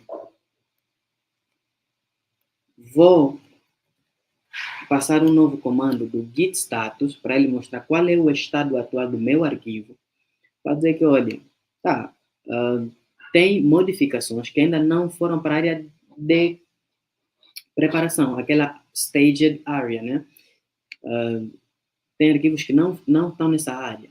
E para tal, você precisa passar aqui git add, nome dos arquivos, ou se você quer voltar à última versão, tens aqui o comando git restore, ou seja, para eu restaurar, para eu desfazer esta última modificação, né? Para eu restaurar essa última modificação que eu fiz. Ok, neste caso, eu preciso fazer um novo registro. E aqui acaba sendo meio que repetitivo. Essa é a coisa boa do Git. Eu vou passar aqui um git add, de novo, qual é o arquivo, né? Deixa eu só passar aqui o git status. Eu tenho aqui o arquivo que foi modificado, é o index.html. Vou passar aqui um git add, index.html. Ao pressionar enter, passo de novo git status e vem que eu tenho aqui o arquivo que já foi modificado, está na área de preparação, e passo aqui um git commit -m e a mensagem do que é que eu fiz desde a última modificação. Pronto. Adicionado. Vamos meter uma mensagem aqui diferente. Foi adicionado um parágrafo com 30 palavras no arquivo index.html. Então, veja que diz, olha, tá, você modificou um arquivo e conseguiu fazer inserção de 5 novas linhas, né? Isso por conta da formatação. Tem aqui 1, 2, 3, 4, e ele inseriu essa outra linha em branco aqui, que são 5 linhas que foram adicionadas. Neste caso, se eu voltar a dar os mesmos comandos, vai ficar meio que repetitivo. Então, eu preciso ter uma forma de conseguir saber exatamente como é que o meu processo está a decorrer. Eu vou passar aqui um git log, ou seja, eu preciso ver o relatório, né? Preciso ver o relatório de como é que o meu git está até o momento, o que é que foi feito e o que é que não foi feito. Tá? Ao passar um git log, veja que ele me dá aqui exatamente todas as informações do que foi feito. Veja que ele começa de baixo para cima, né? O primeiro commit fica mais embaixo, tá? Fica mais embaixo. E ele diz aqui, olha, o primeiro commit foi feito no sábado, dia 28, às 20h42:38 segundos, no fuso horário mais 1. Ou seja, eu acredito que é o fuso horário África-Luanda, né? O autor deste commit aqui, que fez essas modificações todas aqui, foi o Balduino Fernando. O e-mail dele é este aqui. E a coisa boa do Git, né? A coisa boa do Git é exatamente esta cifra aqui, este hash, né? Que é o termo que é utilizado. Escreve-se assim, tá? Hash. Ou seja, é um código único. Quer dizer que ninguém mais dentro do meu projeto vai conseguir burlar ou tentar fazer uma coisa que não deveria fazer, tá? Ou seja, não vai ter ninguém que vai falar, olha, eu vou, por exemplo, dizer que o Balduino é quem eliminou um arquivo, porque todo o registro que eu, Balduino, fiz, fica registrado em meu nome. Todo o registro que o Bernardo fizer vai ficar em nome dele. E é assim que as equipes trabalham. Cada um é delegado uma tarefa. Olha, Bernardo, tu vais fazer a página inicial do site e tem X dias para fazer. Então, Bernardo vai trabalhar e toda atividade que ele fizer vai ser registrada aqui, certo? Vai ser registrada aqui. E uma vez que, por exemplo, o Bernardo faça uma modificação, digamos que, por exemplo, o Bernardo adicionou um parágrafo, mas ele quer reverter a coisa toda do parágrafo e voltar para este arquivo, tudo que foi feito aqui acaba sendo invalidado. E uma vez que você realtera aqui, esse hash aqui, esse código muda para falar que, olha, embora tenha um novo código, alguém já fez uma modificação. E lembrem-se, eu falei que o Git é como se fosse um álbum de fotografias, né? Que basicamente você não consegue mudar o que você fez numa foto. Uma vez que imprime-se aquilo, acabou. Aquilo está feito. E é o que vai ser. Existem comandos mais avançados, né? Como um chamado git blame, que é para procurar exatamente quem fez o quê, exatamente quais modificações. Se eu e mais um outro desenvolvedor estamos a trabalhar na mesma página, no mesmo arquivo, podemos até modificar exatamente a mesma linha, podemos modificar a mesma parte, mas quando nós enviarmos as diferentes versões, o Git consegue fazer essa diferenciação. Olha, o Balduino no dia A, no dia 26, ele modificou esta linha que tinha H1, mas 2 ou 3 dias depois, o Bernardo voltou nessa mesma linha e fez outra modificação. Então, com comandos mais avançados, é possível saber exatamente isso. E isso facilita trabalhar em equipe. Quer dizer que nós podemos ter o mesmo projeto, podemos trabalhar no mesmo projeto com diferentes programadores. Cada um vai ser responsável em fazer uma coisa diferente, que ninguém vai atrapalhar o fluxo do outro. Se nós mexermos o mesmo arquivo, mesma linha, uma vez que mandarmos as modificações, existem formas de trabalhar com conflitos, né? Gestão de conflitos de arquivos. Falar, olha, você mexeu no arquivo index E o Bernardo também mexeu no arquivo index. Então, qual dos dois é que nós vamos aceitar? Nós não podemos aceitar duas coisas aqui de pessoas diferentes. Assim, a informação deveria ser a mesma, mas duas pessoas fizeram coisas diferentes. Temos que escolher uma, ou vamos colocar as duas informações, mas lembrando que uma vai ficar embaixo da outra. Então, o Git permite trabalhar com isso. Claro que vai exigir um pouco mais de comandos avançados, né? Um pouco mais de comandos avançados, mas isso aqui ajuda muito, muito, e ajuda na flexibilidade de trabalharmos com códigos diferentes em equipes muito grandes. Vou só passar aqui rapidamente para outros comandos, né? Para outro slide, que no caso nós já trabalhamos os outros pontos aqui. Deixa-me só buscar aqui o cronograma. Então, já passamos aqui os comandos essenciais. São aqueles os comandos essenciais. Git add, git commit. Daqui a pouco veremos mais outros 2 ou 3 comandos. Tá? Eu sei que vamos ultrapassar um pouquinho a hora. Começo já aqui por me adiantar a desculpa. Então, vou aqui passar os comandos. Vou passar aqui os comandos em que nós conseguimos fazer o envio de repositórios no GitHub, né? O que é GitHub? Já são coisas que parecem ser diferentes aqui, tá? Já parecem ser coisas diferentes, mas o que acontece? Todo o repositório Git que nós trabalhamos no nosso computador, todas as modificações, desde o primeiro arquivo até o último, isso tudo fica registrado em um lugar, mas fica somente num computador. Para nós conseguirmos trabalhar em equipe, precisamos ter um local centralizado, que basicamente vai ser o nosso ponto de troca, ou seja, eu envio as minhas modificações e os outros colegas de equipe também mandam as modificações deles lá. E quando eu precisar ver o que os outros colegas fizeram, eu busco as modificações dos colegas, certo? Busco as modificações dos colegas e faço o download, vou colocar nesse termo, faço o download das informações deles para a minha máquina. Se der algum conflito, eu preciso aprender como fazer resolução de conflitos, tá? Então, o GitHub é exatamente isso aqui. É para nós termos repositórios Git dentro dos nossos projetos. Eu vou só iniciar sessão aqui no GitHub com a minha conta pessoal. Deixem-me só abrir aqui o autenticador.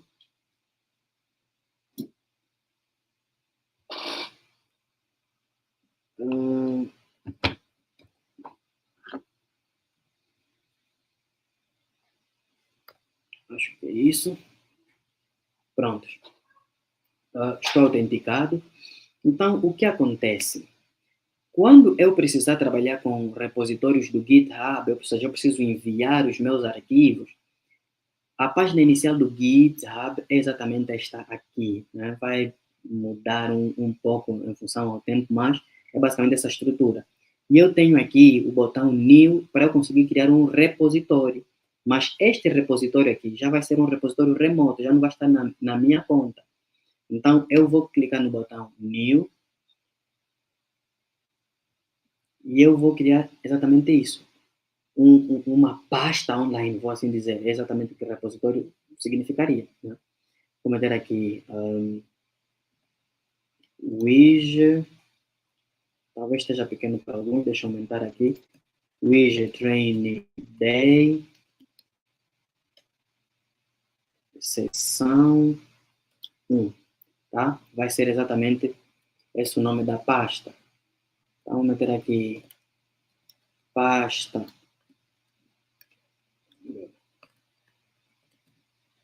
live do widget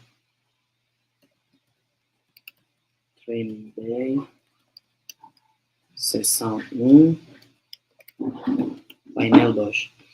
E uma vez que a gente cria um repositório, tenho aqui o aspecto de privacidade, se eu quero que ele seja uma pasta pública ou uma pasta privada. Tá?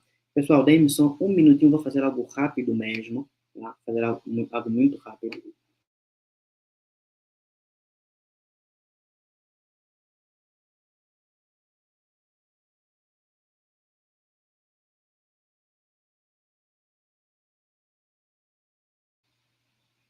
Certo, pessoal. Desculpem por isso. Certo, então tem aqui o aspecto de privacidade. Eu especifico se vai ser um repositório público ou um repositório privado. Se for público, ou seja, qualquer pessoa que tenha acesso à internet consegue ver exatamente este repositório. Se for privado, eu simplesmente vou passar acesso àqueles que eu convidar para fazerem parte do meu projeto. O arquivo README é uma espécie de arquivo descritivo do projeto, o que o projeto significa. Eu não vou inicializar com isso. E um arquivo .gitignore, né? Que já vamos explicar exatamente o que é que isso vem a ser. E uma licença, e é aqui onde precisamos ter um certo cuidado. Existem vários projetos na internet que têm várias licenças aqui, então nós precisamos entender também um pouco sobre direito na internet. Né?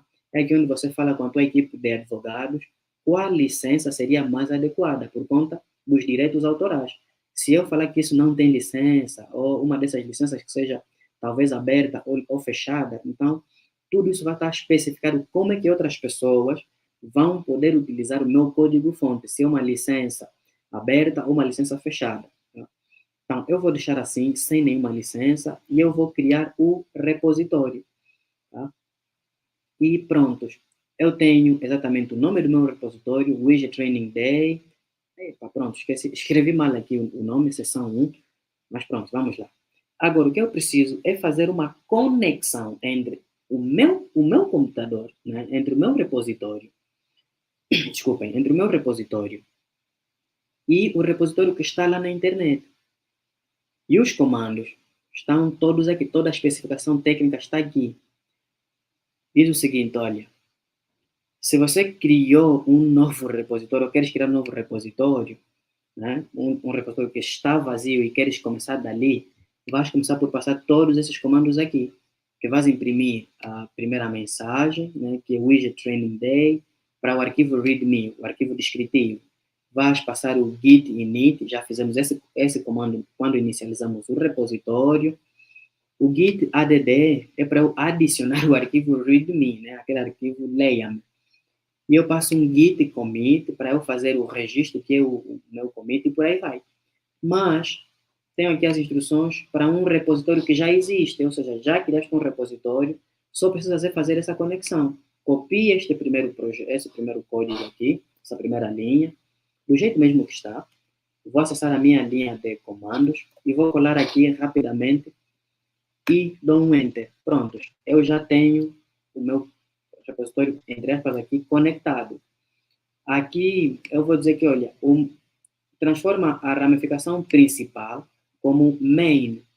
Mas eu já tinha feito essa estrutura aqui, então já tenho aqui essa estrutura, não preciso passar esse comando. A seguir, eu devo passar esse comando, o git push, tá? Que, fazendo a comparação aqui de como é que funciona o git, eu estaria diante desta fase aqui, ou seja, estou a sair do meu repositório local para um repositório remoto, e o comando que eles me passam é o git push, ou seja, estou a tirar do meu computador para o repositório na internet. Tá? Então, eu passo isso aqui, git push, traço o origin main, ou seja, estou a dizer, olha, envia todas as modificações que você fez até agora para o repositório remoto chamado main, certo? Então, ao pressionar Enter, eu sei que para muitos, a primeira vez que tentarem executar esse comando do git push, tá, poderá dar erro. Por quê? Por um motivo. O Git trabalha muito com a questão de segurança. Tá? Ao trabalharmos em equipe, nós não vamos querer que primeiro um membro da nossa equipe seja boicotado, vamos assim dizer, como por exemplo, olha, alguém apagou os arquivos e vai deitar a culpa numa outra pessoa. Certo? Então, para evitar que qualquer pessoa acesse o teu repositório remoto, é necessário conectares a tua conta do GitHub, né? A tua conta remota no GitHub, utilizando o protocolo SSH. E para tal, nós vemos até aqui no local em que está a nossa imagem, o nosso avatar, vamos até ao menu Settings ou Definições, se vocês traduzirem a página, e eu tenho aqui o espaço para SSH e chaves GPG, que são chaves de segurança. Aqui eu estou a lidar com criptografia, ok? Eu preciso ter uma forma de criptografar o que faz-se no meu computador e o que eu vou enviar. E quem não entende sobre SSH, GPG, vou passar aqui um rápido resumo. Ele cria duas chaves, uma chave privada que fica só no meu computador e uma chave pública. Então, eu pego uma cópia da chave pública que eu vou adicionar aqui, por exemplo, uma nova chave SSH e eu vou colar a minha chave pública aqui. Ou seja, quando eu tiver que fazer esse envio, vai ser verificada a chave que está no meu computador, que é a chave privada, e a chave que eu mandei para o GitHub. Então, tem um processo por detrás disso que é meio difícil de explicar assim rapidamente, mas se ele notar que, olha, a chave pública não veio daquela chave privada, automaticamente eu serei recusado. Agora, para adicionar ou para criar uma nova chave, tem um programa chamado OpenSSL, né? OpenSSL, que traz essa ferramenta que é o SSH, tá? SSH. Então, uma vez que você instala o Git no Windows, no Mac ou no Linux, já virá com essa ferramenta pré-instalada. Aqui é simplesmente aprenderes como gerar uma chave, como gerar uma chave SSH GitHub. Claro, existe também o ChatGPT. Basta abrir aqui a documentação ou acessar o ChatGPT que você vai ter uma instrução rápida de como trabalhar com os diferentes sistemas operacionais. Ele selecionou aqui o Mac, mas não tem nada que me impeça de escolher o Windows. E ele vai me dar aqui todo passo a passo, tá? Como gerar uma nova chave, né? Com o comando SSH, deixa eu adicionar aqui, com o comando SSH keygen, em que eu vou criar uma nova chave de acesso. Tá? Então, estudem um pouco sobre SSH, que tem toda a instrução aqui, como gerar a chave. Ele vai te pedir uma chave de segurança, vai adicionar a chave de segurança, vai copiar a chave até adicionar aqui. Se não tiver esta chave de SSH, essa chave de conexão para servidores remotos, não será possível executar o último passo que nós vimos, aqui, de fazer o envio do que nós fizemos no repositório local para um repositório remoto, certo? Então, desta forma, se eu atualizar essa página aqui, vocês vão notar que eu só tenho um único arquivo aqui no meu repositório. Aquelas instruções desaparecem, tá? Aquelas instruções desaparecem. E eu tenho o arquivo index.html, isso já está na internet. Isso está na internet. E tem tudo que eu fiz exatamente aqui, tá? Tem tudo que eu fiz aqui. Então, o que acontece? Eu vou dar só mais 2 comandos aqui, tá? Sei lá, H4.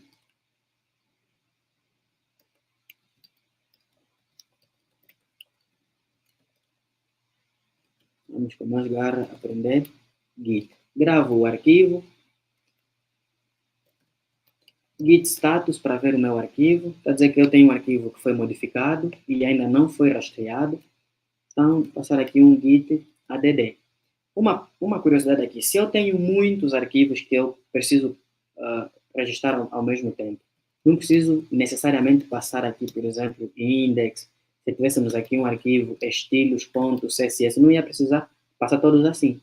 Basta passar aqui um git add ponto, ou seja, esse ponto está a dizer que, olha, adiciona todos os arquivos que ainda não foram rastreados. Tá? E aqui eu passo um git commit, né? Traço M para passar uma mensagem. Vou dizer aqui, mensagem de motivação para usar Git. Tá? pressiono aqui um Enter, modifiquei um arquivo com 2 inserções, vou passar aqui um git push, né, que é para eu enviar os arquivos para o repositório remoto, tá? O que eu vou fazer aqui vai ser simplesmente atualizar essa página aqui. Vocês vão notar que, deixem ver, pronto. Uma vez que as informações são enviadas, pronto. Tenho aqui exatamente a nova mensagem. Isso aqui está online, tá? Entra aqui a outra vantagem do Git, que eu consigo trabalhar com Git, enviar os meus arquivos remotamente, o que faz com que, se alguém, por exemplo, roubar o meu computador tiver um problema técnico, que eu não consigo ligar o computador, todas as modificações do meu projeto estão na internet. Basta eu fazer acesso a um novo computador, colocar as devidas chaves de segurança SSH e eu consigo fazer exatamente o mesmo trabalho. Eu consigo, a partir daqui, você consegue clonar o projeto, eu consigo fazer download, tá? Consigo fazer clonagem do projeto, enfim. Eu consigo fazer exatamente tudo o que eu preciso fazer com o Git, tá? Então, de forma muito simples, de forma muito rápida, trabalhar com Git tem apenas isso aqui, tá? Tenho pouquíssimos comandos mesmo, tá? Tenho pouquíssimos comandos, em que nós vimos aí o comando git init, vimos também o comando git add, vimos o comando git commit, git push e por aí vai. Então, tem ainda muitas outras coisas por se fazer dentro do Git, tem ainda muitas coisas por se estudar, mas para quem está para começar, rapidamente, temos aqui um breve resumo do que se faz com Git, o que é possível fazer com Git. Eu sei que tem perguntas aí no nosso chat, e eu vou começar aqui por passar algumas dessas perguntas. Tá? O Shalom André perguntou aqui. Permitam só, vou parar de compartilhar a minha tela por enquanto, só para eu ler aqui as mensagens. Qual é a importância de ter conhecimento em Git e GitHub? No mercado de trabalho, vale? Shalom, muito obrigado pela pergunta. Essa é uma pergunta que eu diria que vale milhões, tá? Hoje em dia, muitas empresas de programação, e não só empresas de programação, têm como um requisito básico, tá? Não estou aqui a falar requisito avançado, requisito básico mesmo, requisito básico, aprender Git e GitHub. Por quê? Ninguém vai te passar uma pendrive, ninguém vai te passar um HD com projeto.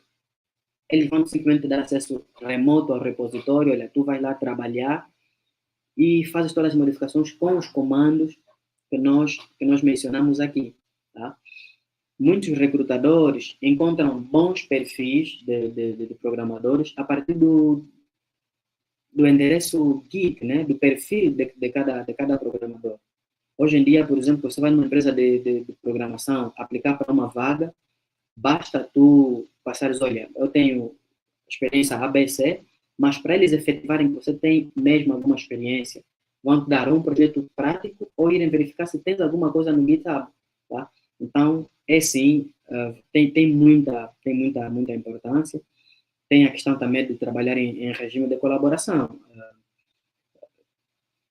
Há quem, por exemplo, está aqui em Angola, trabalha para empresas que estão fora do país, tá?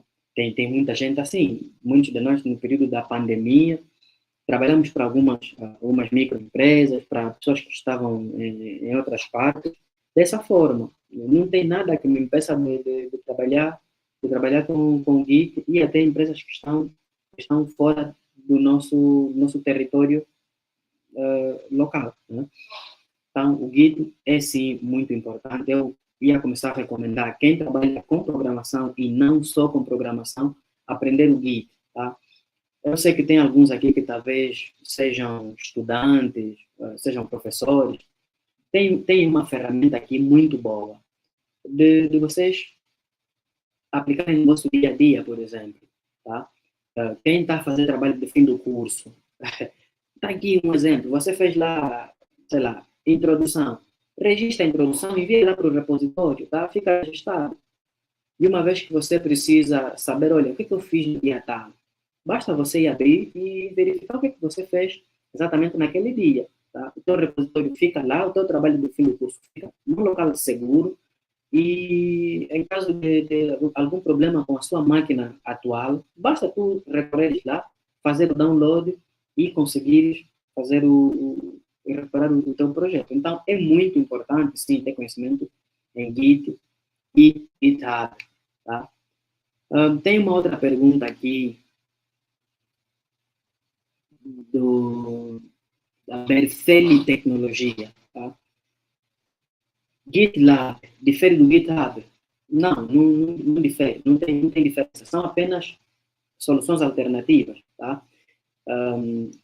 O GitHub tinha um período que tinha muitas restrições, por exemplo, em termos de trabalhar com colaboração.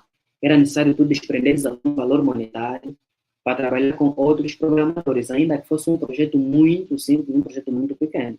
Aí o GitLab ofereceu muitos recursos gratuitos e que fazem praticamente a mesma coisa, tá?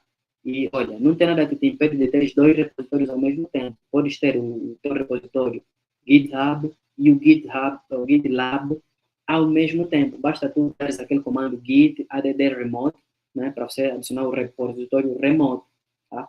Então, não tem nenhuma diferença, são apenas soluções alternativas de ferramentas que fazem exatamente a mesma coisa, tá? O Olávio Emílio tem outra pergunta que diz: qual é a diferença entre Git e GitHub? Boas. Olávio, o Git entende como uma pasta, tá? Uma pasta que você vai registrar todas as modificações do que você fez. Tá? Eu sei que tu trabalhas com programação, imagine lá que tu vai fazer um carrinho de compras. Tu vais, por exemplo, criar uma funcionalidade para listar todos os produtos no carrinho de compras. Tá? Então, uma vez que você termina essa funcionalidade, você faz um registro. Fala, olha, até esse ponto do meu projeto, eu fiz isso. Está na tua pasta.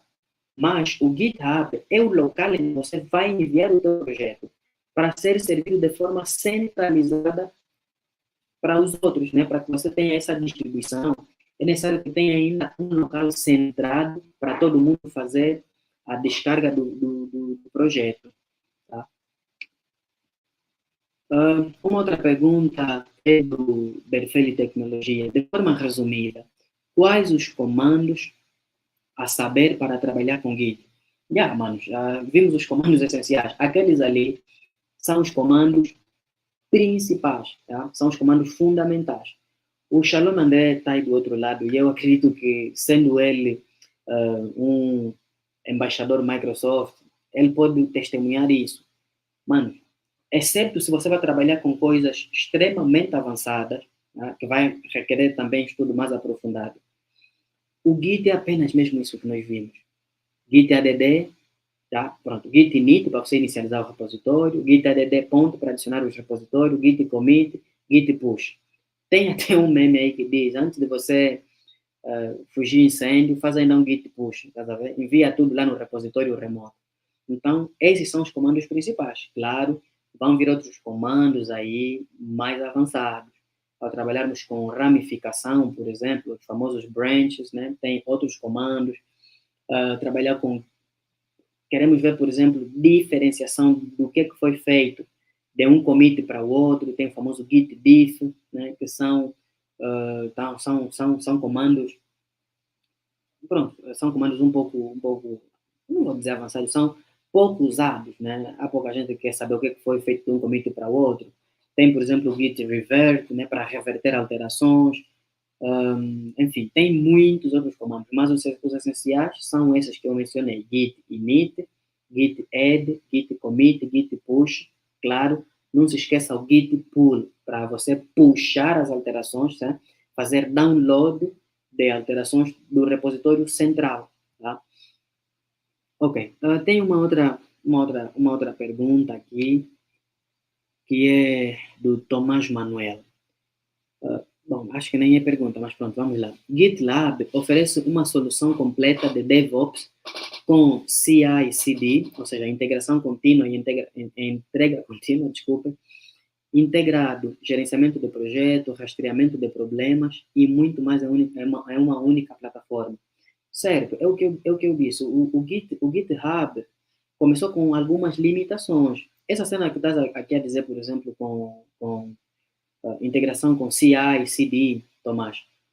O GitLab também tem, o GitHub também tem isso, tá? Tem lá os workflows, né, que você configura, por exemplo, quando é que um projeto vai passar para a área de teste, né, depois para a área de homologação e para a área de produção. Tu consegues fazer isso com CI/CD e hoje de forma gratuita no GitHub, tu não precisas pagar absolutamente nada. Já temos a questão de gestão de projetos lá dentro, tu consegues definir metas, consegues definir as famosas issues, né? Que são problemas que tem dentro de um repositório, problemas que usuários reportaram, técnicos reportaram, e você consegue fazer isso aqui. E, claro, tem também integração com outros serviços, como Gira, Trello, enfim. Tem muita ferramenta que o GitHub oferece de forma gratuita. Tá? Prontos. O Tomás ainda acrescenta, eu nem tinha visto isso, desculpa, Tomás, embora também tenha recurso de CI/CD, o GitHub, como o GitHub Actions, é tradicionalmente mais focado na colaboração e revisão do código. Óbvio, né? Mas não tem nada que te impeça de trabalhar com gestão de projetos. Tá? Não tem mesmo nada. E hoje é meio difícil tu trabalhar com essas questões todas de gerenciamento de projeto, assim, rastreamento de problemas, tudo só numa única plataforma centralizada. É muito difícil.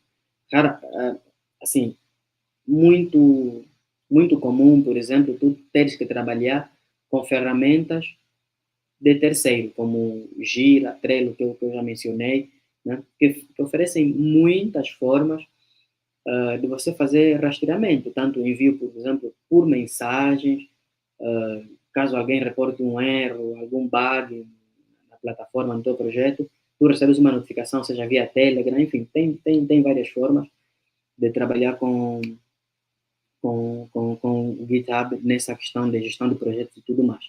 Tá? Mas é um bom aditivo. Muito obrigado pela dica.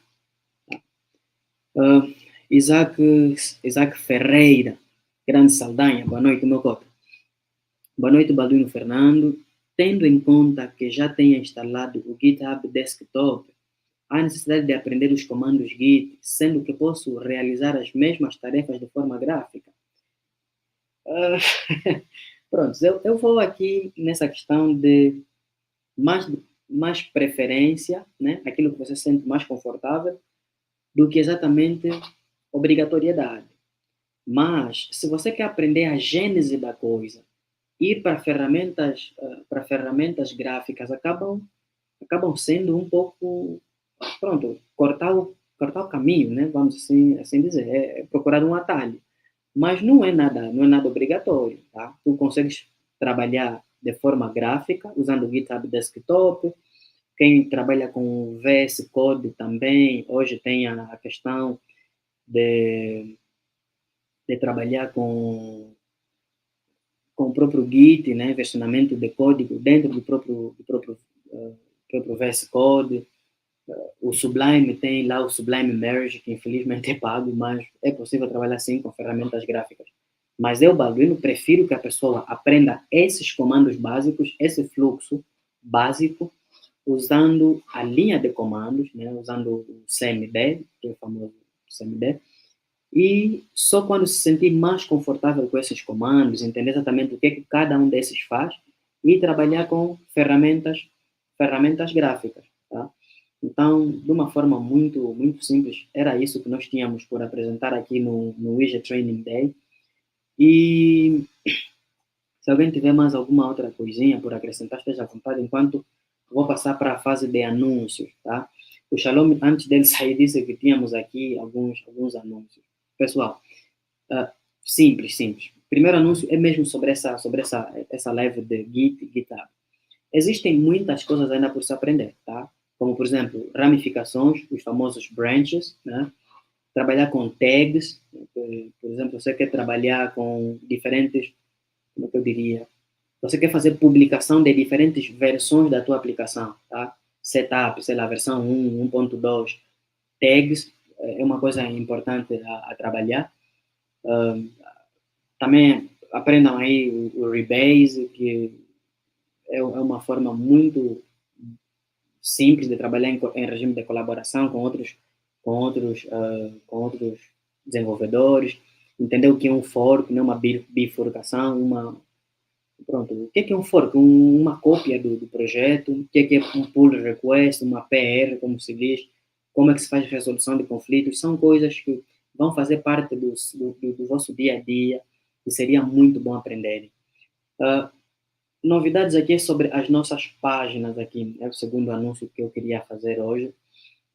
Já temos o canal do Widget Training Day, né, o Widget Tech Talks, me desculpem, que eu vou passar aqui, tá? Vou passar aqui rapidamente usando o perfil do Shalom. youtube.com. Tá? Então, pessoal, estamos aqui a pedir o vosso grande apoio. Subscrevam lá no canal, que, prontos, nós queríamos começar com o canal do Shalom, por conta do público que ele já tinha e também ajudar o trabalho que ele tem vindo a fazer em torno da tecnologia aqui em Angola. Então, está aí o canal, o link para o Widget Tech Talks. Pedimos que vocês subscrevam lá no canal para já começarmos a criar essa rotina de irmos publicar as nossas lives a partir de lá, fazer as nossas transmissões a partir de lá. E também aproveitar aqui a questão da página também, já temos a página do Facebook, brevemente teremos o perfil do LinkedIn, no GitHub, certo? Então, a ideia é nós começarmos a pegar esses conceitos que outros desenvolvedores fora já utilizam, essas tecnologias que outras pessoas utilizam e nós ainda achamos que é mito, uma coisa que eu não preciso saber. Então, estamos aqui para isso. Tá? De novo, esse é um projeto comunitário, é uma coisa feita de comunidade para comunidade. Eu vim aqui por minha própria vontade, ninguém me forçou a nada, ninguém está me pagando nada, então é isso que nós estamos aqui a pedir que outras pessoas também façam. Conheça uma tecnologia, conheça alguma coisa sobre redes e não só, vem aqui, não importa, o mínimo que seja, todo contributo é bem-vindo. Vamos deixar os perfis aí depois na descrição do vídeo, né, o link para acessarem os diferentes perfis do Bernardo, os meus perfis, os perfis do Shalom. Entre em contato comigo, com o Shalom, que estamos aqui, por enquanto, a coordenar esse projeto, caso alguém tenha alguma coisa por apresentar, que vamos agendar dentro das disponibilidades e conseguirmos, né, elevar essa questão tecnológica daqui do IJ e fazermos aquele barulho tecnológico que o IJ precisa ter. Tá? Então, o meu muito obrigado para todos que começaram desde as 19, desde as 19 até agora já são 2 horas praticamente. Então, pedimos aqui o nosso muito obrigado e nos vemos em próximas ocasiões. Lembrar que daqui a pouco vou submeter todos os slides, todos os links e outros materiais de apoio no repositório que eu publiquei há pouco, tá?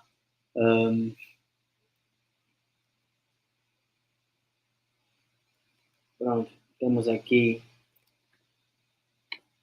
o link para o repositório. Vão encontrar lá o slide que eu comecei por apresentar e um pequeno resumo com todos os códigos daquilo que você precisa saber para começar com o Git. Meu muito obrigado a todos que conseguiram chegar até aqui e desejo um bom descanso a todos. Meu nome é Balduino Antônio Fernando e nos vemos até a próxima. Tchau.